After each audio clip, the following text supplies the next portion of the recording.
commencer comme ça, j'espère que vous entendez bien. Donc on m'a demandé de traiter d'un sujet sur lequel j'avais rédigé un article il y a quelques années, qui est Mogis, l'enchanteur, mais je devrais préciser l'enchanteur inconnu. Et c'est une heureuse surprise pour moi de découvrir ici cette représentation de Mogis, parce que c'est assez exceptionnel. En fait, même dans l'épopée ou la légende, on parle très peu de Mogis, et ça percole encore aujourd'hui. Tout à l'heure, à 10 heures, M. Orsa nous a conduits devant le grand marionnettiste pour voir le premier tableau. Et il y avait un petit papier où était repris ce que contenaient les 12 tableaux qui apparaissent à 12 heures différentes. Eh bien, en regardant, j'ai pu constater qu'aucun de ces tableaux ne faisait apparaître Mogis.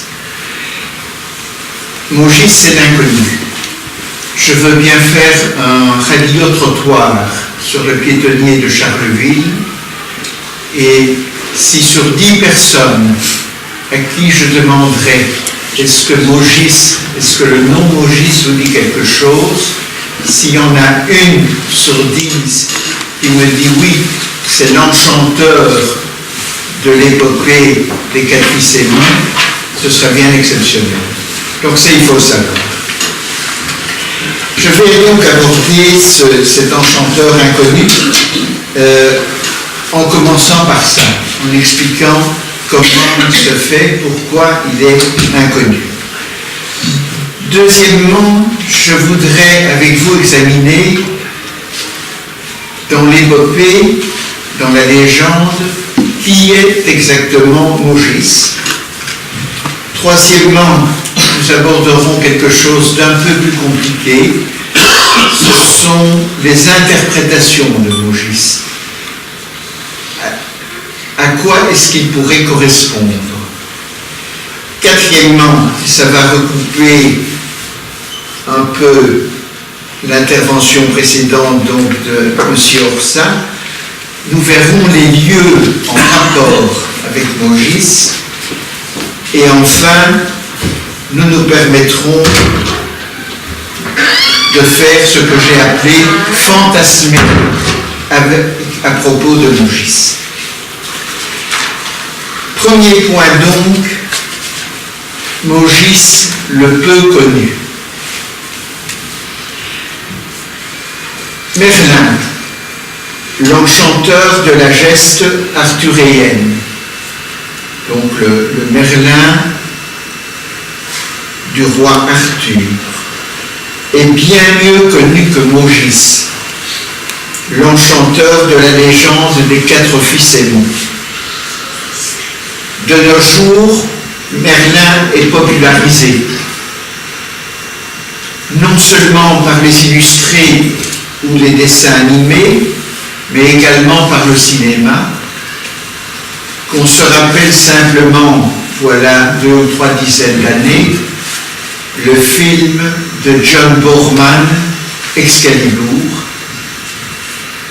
ainsi que Merlin est illustré par le livre, et qu'il suffise d'évoquer une étude fouillée de Jean Marcal, qui était intitulée Merlin le chanteur ou l'éternelle quête magique, ou bien aussi même par le roman de Michel Rio, simplement intitulé Merlin. Donc vous voyez, il y a beaucoup sur Merlin, rien de tout ça ne pourrait exister sur Mogis. Donc par malheur, il n'en va pas de la sorte pour Mogis, dont les aventures sont d'ailleurs tout autant oubliées que celles des autres héros de l'épopée aymonienne. Car c'est vrai que, surtout en Ardennes, lorsque l'on évoque les noms du cheval Bayard, des 4 fils Aymon, ça peut dire beaucoup de choses à pas mal de personnes. Mais dès qu'on veut être un peu plus incisif, on demande un peu plus de précision. Si vous faites l'exercice de demander à quelqu'un, tiens, est-ce que tu peux me raconter une histoire en rapport avec les 4 fils Aymon? Est-ce que tu peux me raconter un épisode, une scène? Personne ne sait rien. Donc il faut bien se rendre compte que pour notre malheur, comme je le disais donc, les aventures des 4 fils Aymon, du cheval Bayard et a fortiori de Maugis, sont absolument oubliées. Mis à part les rares passionnés que nous sommes, mais aussi les rares passionnés qui suivent le répertoire du théâtre des marionnettes, ici à Charleville, mais je pense aussi aux marionnettes liégeoises, bien entendu, Jancher en particulier. Qui pourrait donc encore narrer les exploits des 4 fils Aymon et du cheval Bayard? Il faut bien reconnaître que leur souvenir ne nous est conservé que grâce à quelques lieux, ça vient d'être appelé, qui en portent les noms, ainsi qu'à quelques représentations artistiques ou artisanales. Et cela vient aussi d'être rappelé, et donc j'indiquais le rocher Bayard à Dinan, ou la statue de Strebelle à Namur. Vous avez vu la Strebelle, c'était ce cheval très coloré, en sont des exemples fameux. Mais ce qui existe aussi comme trace de l'épopée ou de la légende aymonienne, ce sont bien sûr les divers Bayards, pierres volumineuses dont le dessin d'une anfractuosité évoque la trace d'un gros sabot, dès lors attribué au cheval Bayard. Et à cet égard, j'ai noté qu'en Wallonie, on connaît des Bayards à Couillet, Dolembreux, Aeth, Noville, Rouvreux, Sounier-Rouchamp, Stoumont, Tanier, Ouiris, donc de nombreux lieux, et dans les Ardennes françaises, on connaît aussi des Bayards à Hargny, Les Fours et la Neuville-aux-Joutes. Il est à noter que dans les typologies folkloriques, ces pas sont classés dans la catégorie de ce qu'on appelle des empreintes merveilleuses. Si les aventures des 4 fils Aymon sont peu connues, que dire alors de Maugis, dont le personnage même est souvent ignoré? D'habitude, on se contente d'indiquer qu'il est un enchanteur et qu'à ce titre, il vient en aide aux 4 frères grâce à ses tours de magicien. À la décharge de notre ignorance à l'égard de Maugis, on peut invoquer le fait que celui-ci, et ça il faut quand même le savoir, est quasiment absent des épisodes ardennais et mosans de la geste épique, alors qu'on le voit apparaître lorsque les fils Aymon luttent en Gascogne ou quand Renaud se trouve en Rhénanie, ou enfin lorsque celui-ci se rend en Terre Sainte. Donc, Maugis, on en parle dans tous les épisodes de la légende des 4 fils Aymon, mais pour ainsi dire, pas du tout dans l'épisode ardennais.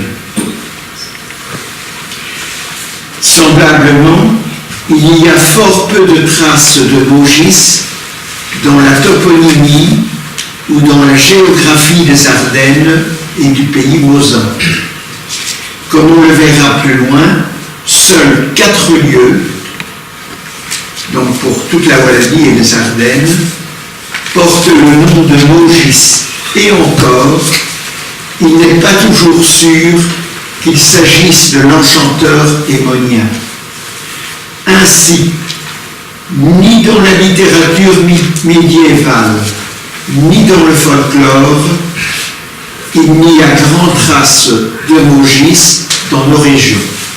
Donc de nouveau, je le répète, parce qu'il ne faut pas se tromper, on parle bien sûr beaucoup de Maugis dans la légende des 4 fils Hémon, mais ailleurs qu'en Ardenne. Donc il faut bien avoir ça en tête. Maintenant, deuxième point, à qui a-t-on affaire? Qui est Maugis? En fait, Maugis est le cousin des 4 fils Hémon. Le père de Maugis, c'est Beuve d'Aigremont, qui, bien que vassal, avait refusé d'assister militairement Charlemagne et qui, non content de ne pas assister son suzerain, avait Oxy, le fils de celui-ci, envoyé en séminaire, en émissaire. Donc il faut savoir que le père de Maugis, lui, est vraiment un rebelle, puisqu'il refuse, dans la légende de l'épopée, d'assister son suzerain Charlemagne. Et Maugis se trouve être à l'origine du conflit qui allait opposer l'empereur à nos héros. C'est dans le récit épique dénommé Maugis d'Aigremont, une œuvre distincte de la geste proprement dite de Renaud de Montauban, qui est donné le plus de renseignements sur l'enchanteur. Donc c'est un texte spécifique de l'ensemble de la légende, texte spécifique intitulé Maugis d'Aigremont, qui nous fournit le plus de renseignements. À la naissance de Maugis, celui-ci fut séparé de ses parents, tout comme son frère Vivien d'ailleurs. Donc les 2 frères à leur naissance, séparés des parents. Maugis a été instruit en Sicile, en un lieu nommé Rocheflour. Et il est instruit par n'importe qui, mais par la fée Oriande. Et les rapports de celle-ci avec son pupille Maugis sont équivoques. Maugis ne parle-t-il pas d'ailleurs d'Oriande comme de sa, entre guillemets, dame en amour?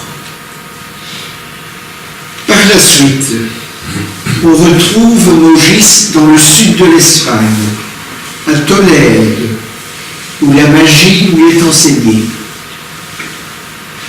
Auparavant, Maugis avait déjà ravi la fameuse épée Froberge, qui est l'équivalent hémonien de l'Excalibur arthuréenne. Donc vous vous rappelez l'épée Excalibur, titre du film de Boorman, et ici c'est l'épée Froberge.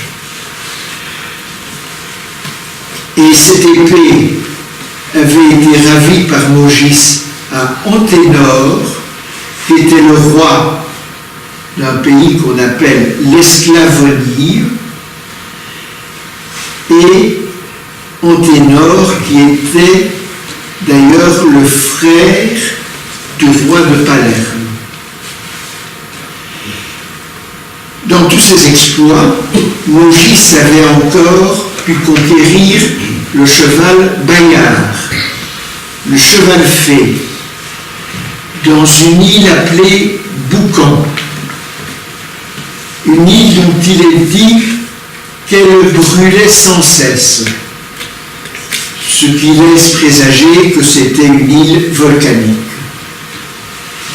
Et toujours selon cette version, donc de la légende de Maugis d'Aigremont, eh bien Maugis donnera l'épée Fauberge et le cheval Bayard à son cousin Renaud.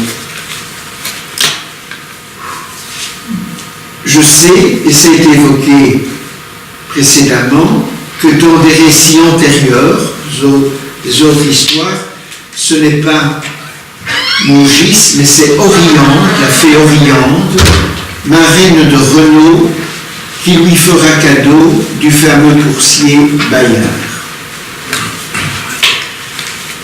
La personnalité même de Maugis est assez complexe. Certes, c'est le cousin fidèle et courageux, dont les tours permettent aux 4 frères de se sortir de plus d'un mauvais pas. Renaud n'hésitera d'ailleurs pas à s'écrier, ouvrez les guillemets, c'est dans le texte, « Maugis est mon secours, mon espérance et ma vie. Mes écus et ma lance et mon épée. » Fermez les guillemets.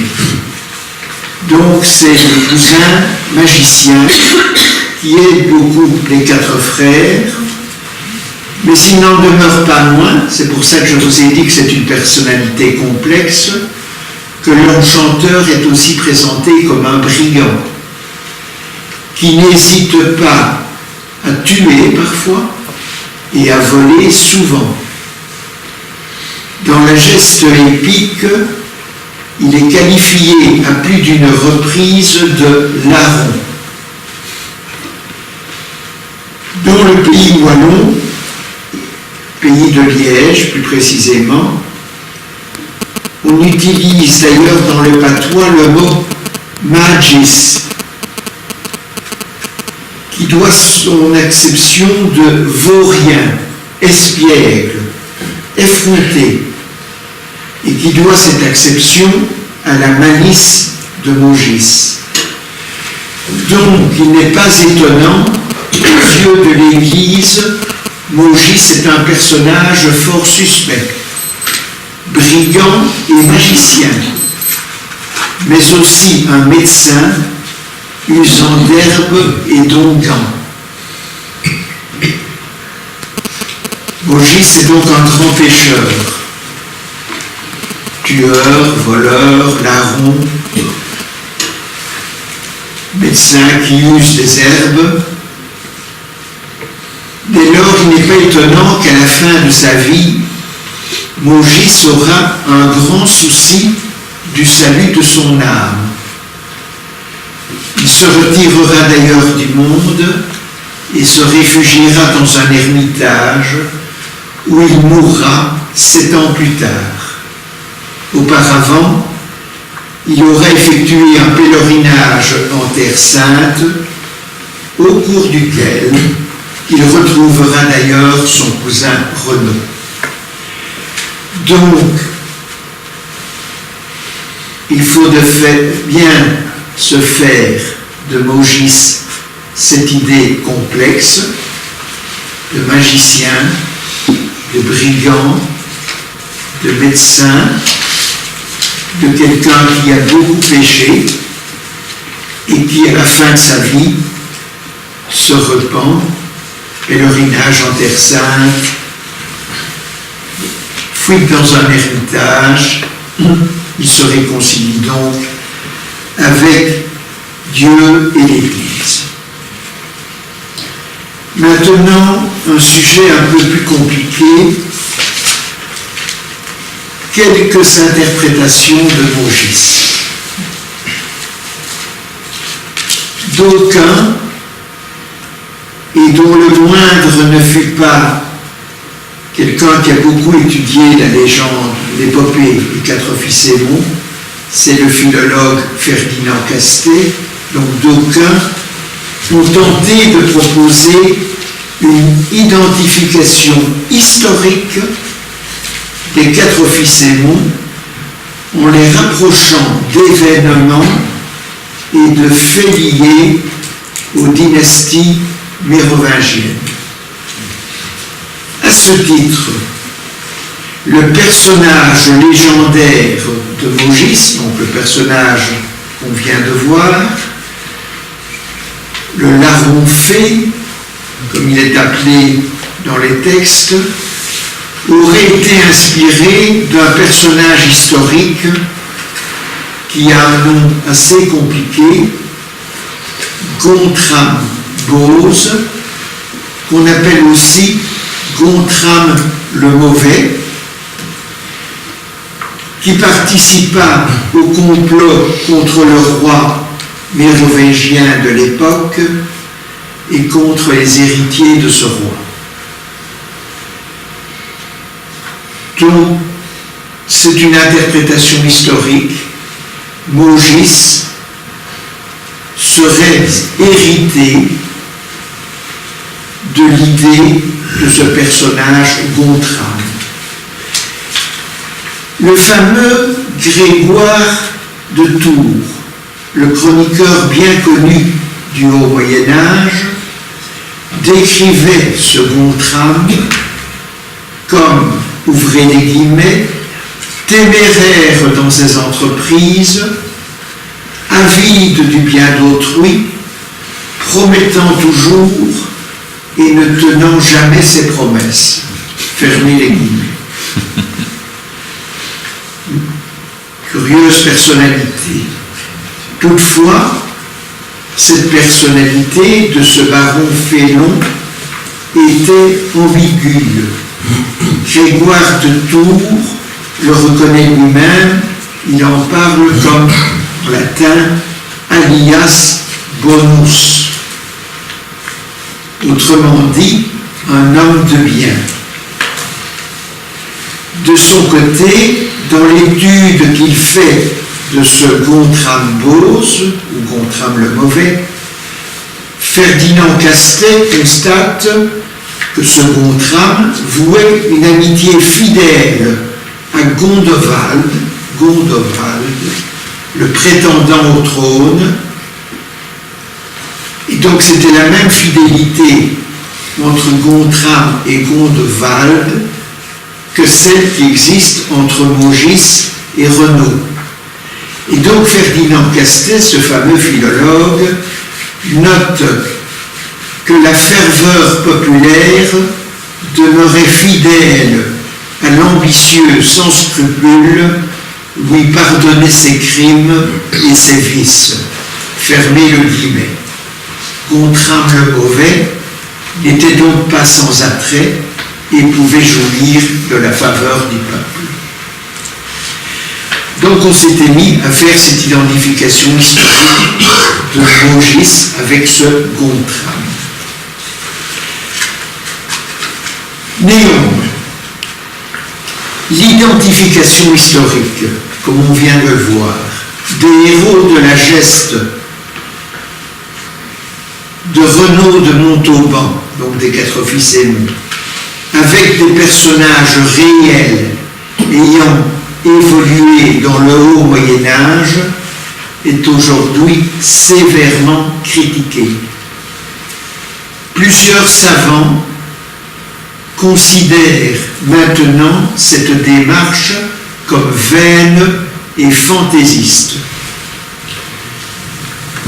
Dès lors, pour reprendre un propos liminaire de Ferdinand Castet, évidemment abandonné par celui-ci au fur et à mesure de la démonstration historique, donc Ferdinand Castet pose la question, ouvrez les guillemets, Maugis vient-il du pays des elfes et des lutins, des nutons dont on parlera cet après-midi.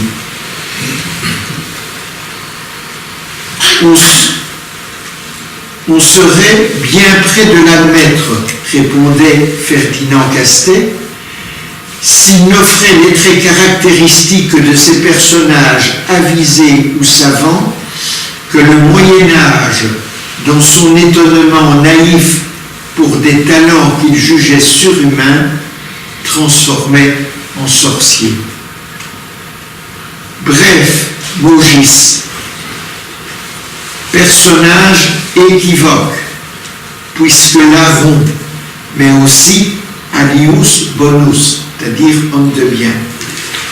Eh bien, ce Maugis est-il un être merveilleux ou tout simplement un savant sorcier, par ailleurs un ami fidèle? Quant à moi, j'incline pour cette seconde hypothèse. Donc, Maugis n'est pas un être merveilleux, mais un sorcier qui est l'ami fidèle de Renaud. C'est déjà ce que je pressentais lorsque, dans un livre que j'avais écrit sur l'Ardenne, j'avais observé en Maugis ceci: certes, il est le cousin des 4 fils Aymon, mais il est plus encore le cousin du Merlin de la légende arthurienne, puisque l'un et l'autre sont, si l'on veut, et ça a été dit tout à l'heure, l'héritier des druides. Je voudrais vous proposer d'examiner maintenant, assez brièvement d'ailleurs, les lieux en rapport avec Maugis. Je vous ai dit, vous avez bien ça en tête, que Maugis est peu connu, donc nous allons forcément trouver peu de lieux en rapport avec lui. J'ai donc indiqué précédemment qu'il y avait peu de lieux ou peu de curiosités qui, dans nos régions, portaient le nom de Maugis, confirmant ainsi par la géographie folklorique que l'enchanteur est bien peu ardennais. Je vous ai dit, Maugis, c'est en Gascogne, c'est en Rhénanie, c'est en Terre Sainte, mais c'est pratiquement pas en Ardenne. En Wallonie, je ne connais que 2 lieux en rapport avec Maugis. Ils ont d'ailleurs été évoqués précédemment. D'une part, à Béversé, dans la partie romane des cantons de l'Est. Vous savez que dans ce qu'on appelle les cantons de l'Est, il y a la partie romane, wallonne, et la partie allemande, qui constitue d'ailleurs en Belgique institutionnellement la communauté allemande. Eh bien, à Béversé, dans ces cantons de l'Est, on trouve un château Magis, pas Maugis, mais château Magis, situé au lieu-dit actuel Tchession. Tchesté, c'est le nom wallon de château. C'est plus précisément au sud du hameau de Longfaille. C'est un promontoire boisé dans l'angle formé par 2 ruisseaux. Autrement dit, c'est ce qu'on appelle en archéologie un éperon barré. Donc il y a ce château Magis, et puis d'autre part, 2e lieu, à Agimont. Agimont, c'est situé juste au nord de la pointe de Givet, mais c'est en Belgique. Donc, à Agimont, on trouve une tour de l'ancien château qui porte le nom de tour Maugis. Donc il y a seulement ces 2 noms en Wallonie. Vous voyez que c'est effectivement très peu.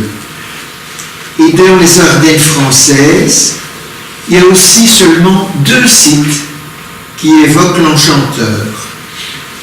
D'abord, au sommet du site prestigieux que nous avons vu quelquefois, des rochers des 4 fils Aymon, à Château-Regnault, on découvrait autrefois, plus maintenant, la fameuse table Maugis. Donc ça s'appelait table Maugis et nous allons voir qu'il n'en reste rien. Et ensuite, dans le pays sedanais, une localité est toujours appelée Noyer-Pont-Maugis. Donc, dans les Ardennes françaises, la table Maugis à Château-Renaud et la localité Noyer-Pont-Maugis, et plus spécialement Pont-Maugis tout court d'ailleurs. Donc, ça fait seulement dans toute la Wallonie, Pays Mosans et les Ardennes, en Belgique française, il y a seulement 4 lieux qui pourraient rappeler le nom Maugis. Alors parlons de cette fameuse table Maugis qui n'existe plus. Donc nous sommes au sommet de la roche des 4 Fils-Aymon à Château-Renaud. La table Maugis est aujourd'hui malheureusement disparue. C'était une roche plate en forme de dolmen qui se distinguait sur le flanc nord-ouest de la fameuse colline des 4 Fils-Aymon, laquelle, ça a été rappelé, se dresse non loin du confluent de la Meuse et de la Semois. Donc, il ne constitue pas le confluent de la Meuse et de la Semois. Et il n'en est pas loin, cette colline des 4 Fils-Aymon. Et elle a pu être assimilée, selon un manuscrit connu de l'épopée émonienne, c'est le manuscrit Pie de l'Arsenal, elle a pu être assimilée à Montessor, le château ardennais des 4 frères. La table Maugis fut donc décrite comme une pierre couchée horizontalement sur 3 appuis disposés en triangle. Il n'en a pas fallu plus pour que beaucoup la considèrent dès lors comme un mégalithe préhistorique. Mais d'autres, plus circonspects, qui se méfiaient donc de cette assimilation archéologique, n'y ont jamais vu qu'un phénomène géologique naturel.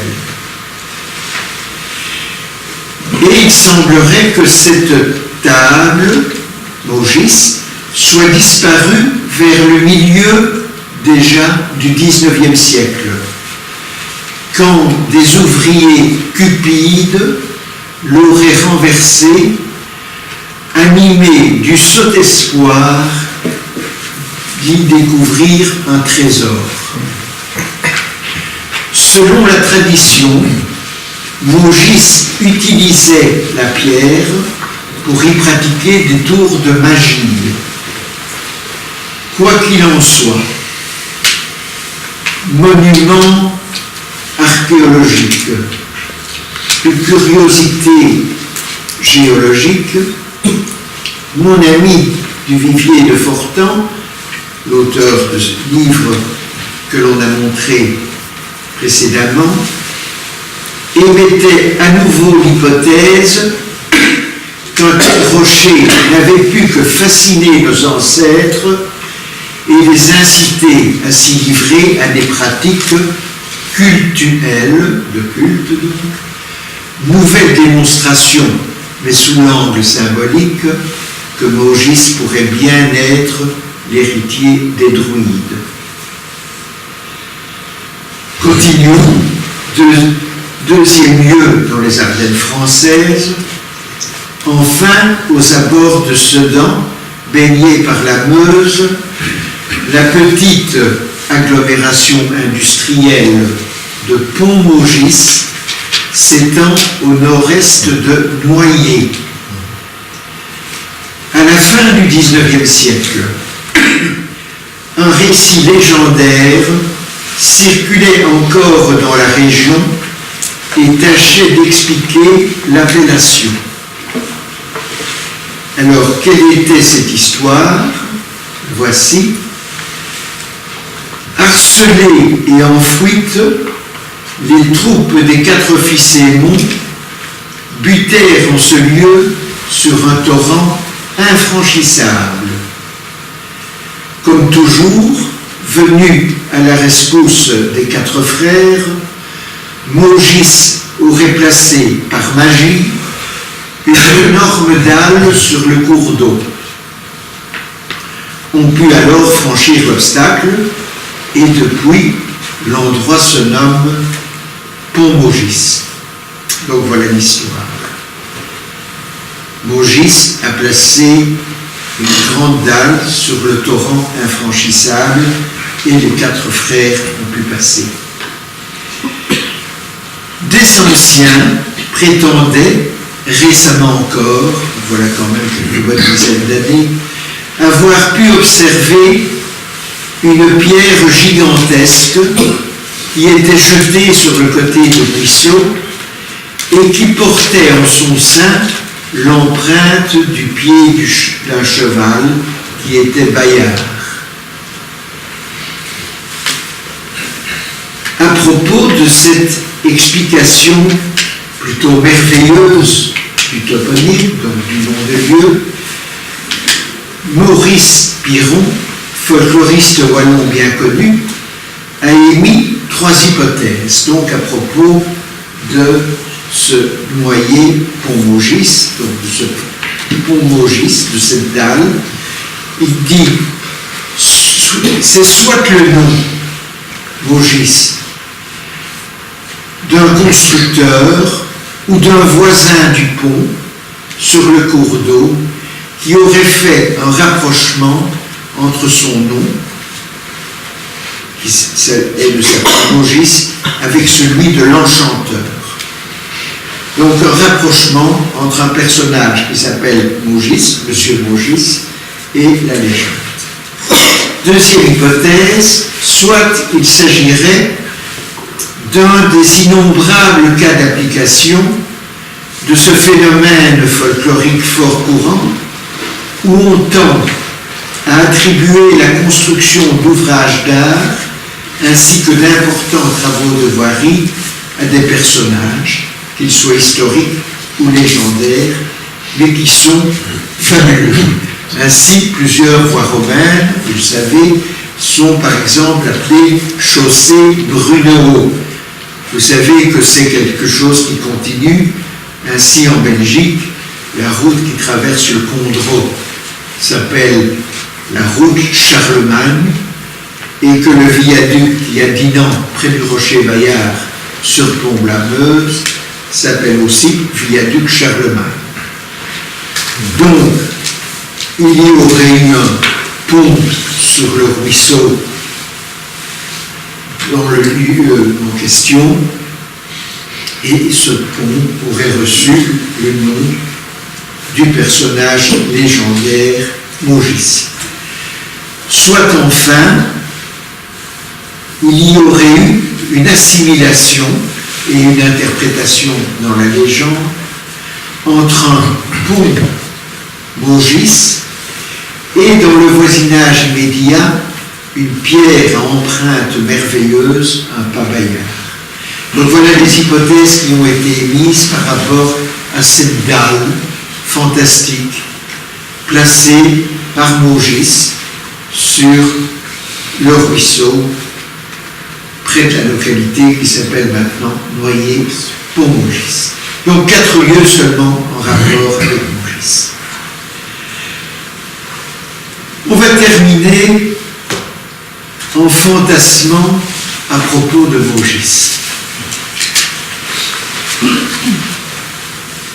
Eh bien, vous comprenez qu'en Ardennes et dans notre pays mosellan, il y en a plusieurs qui n'acceptent pas volontiers en tout cas, que Maugis l'enchanteur soit si peu connu dans nos terroirs. Dès lors, ils n'ont pas hésité, à tort ou à raison, à prendre quelques libertés avec la chanson de geste. Par exemple, mais c'est bien un exemple, hein, parce qu'on peut en trouver beaucoup. Quand un certain Fernand Cotter résumait, il y a maintenant près de 100 ans,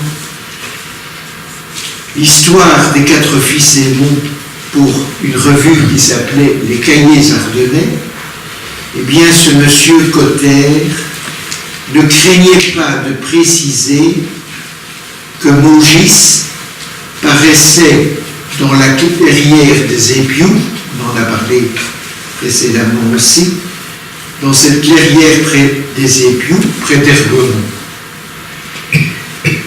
Pure invention, puisque dans le document intitulé Maugis d'Aigremont, le document épique, il n'est évidemment jamais question de cette clairière des Épious.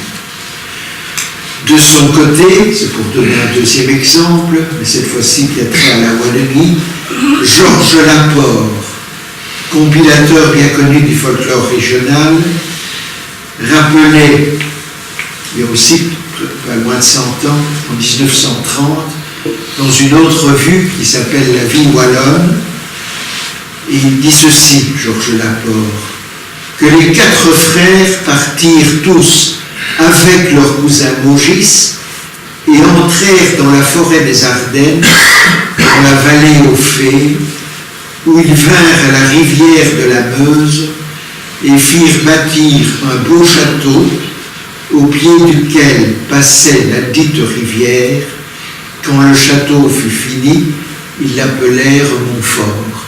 Ça rappelle évidemment l'épisode de Montessor, c'est l'épisode ardennais, mais nous savons que Maugis n'a rien à voir avec l'épisode ardennais de Montessor. Donc de nouveau, tout ce que raconte Georges Laporte, qui compile les légendes wallonnes, c'est de la pure invention. Mais ce ne sont que 2 exemples parmi de nombreux que l'on peut trouver facilement. Et enfin, à défaut d'avoir de son vivant participé grandement à l'action de l'épopée en Ardennes, Maugis, et ça c'est étonnant, parce que ça c'est dans le texte de l'épopée. Maugis semble à tout le moins y être mort. Et par ailleurs, fort chrétiennement, nous avons vu que ce magicien, ce larron, ce brigand, Maugis, était revenu à la religion, s'était repenti. Eh bien, voici 2 vers, et je termine par là, qu'on trouve dans l'épopée. Et donc, finalement, ils ont peut-être raison, ceux qui veulent parler de Maugis en Ardennes. Et voici les 2 vers.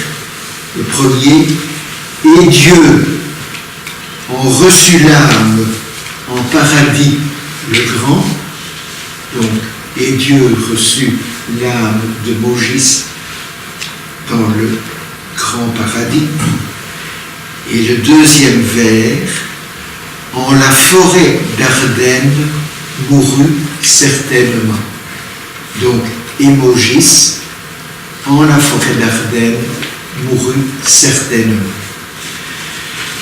Donc ce Maugis qu'on voit peu dans nos épisodes ardennais de la légende des 4 fils Aymon, eh bien, c'est en Ardennes qu'il vient mourir et terminer sa vie en repenti. Voilà, chers amis, ce que je voulais vous dire à propos de Maugis. J'espère, je pense en avoir tiré tout ce qu'on peut en dire, et j'espère vous avoir un peu intéressé. Je vous remercie de votre attention.